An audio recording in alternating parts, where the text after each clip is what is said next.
Hey everyone, Latricia here. Today I'm going to talk to you all about body piercing or ear piercing by professionals only.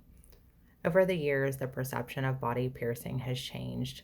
According to the Academy for Responsible Tattooing, approximately 83% of the population has their earlobes pierced, and 14% of the population has a piercing outside of the earlobe.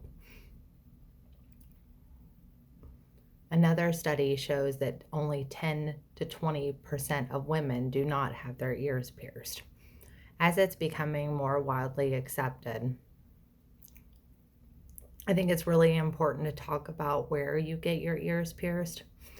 Ear piercing guns are frequently used in retail stores to pierce the earlobe, the outer lobe, and other areas of the body, despite the inability to meet the needs for sterilization requirements for other piercing methods.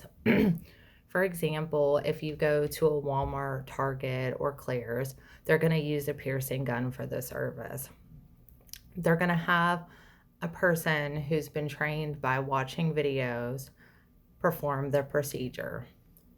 The person performing the procedure is not going to have bloodborne pathogen knowledge. They're going to have a short training video. And is this the person that you want to pierce your ear? When you use a piercing gun cannot be sterilized. In a piercing establishment like a tattoo shop, they have an autoclave that sterilizes the instruments. Sterilization is especially important because if you don't sterilize your instruments, you're at a higher risk for infection. You're at a higher risk for disease transmission. The piercing gun itself has like a blunt stud that it pushes through the ear instead of a sharp hollow needle as a piercer would use. If you're using that type of mechanism, that can cause tissue damage.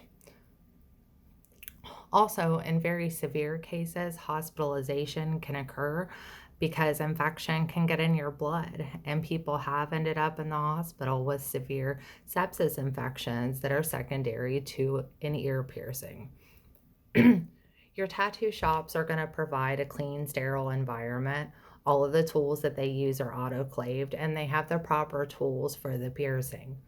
The piercers go through an extensive apprenticeship prior to becoming licensed, and they're very knowledgeable and are good resources for education in regards to aftercare instructions. This is really a vital part of the process. If you can't take care of the piercing at home and you're not using the proper hand washing techniques, it is going to be bad for your health. Your piercing is not going to be able to heal properly.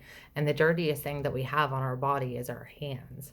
So without proper hand washing, there's really that high instance of transmitting that infection. But if you don't become educated about that while you're getting the piercing, then you're not going to know.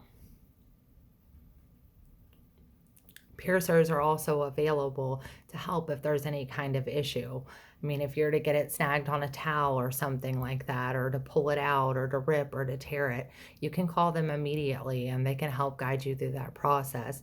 If you had your earring come out, they can very easily help put another one back in pretty soon after so it doesn't close up on you. The environmental health professionals regulate piercing procedures to protect public health. Not all states, however, classify the use of ear piercing guns as a piercing procedure, and it can be exempt from these regulations.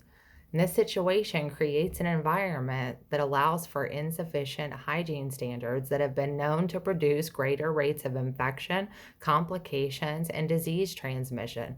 These discrepancies highlight the need to update requirements for ear piercing guns and limit their use to the earlobe to protect public health and safety.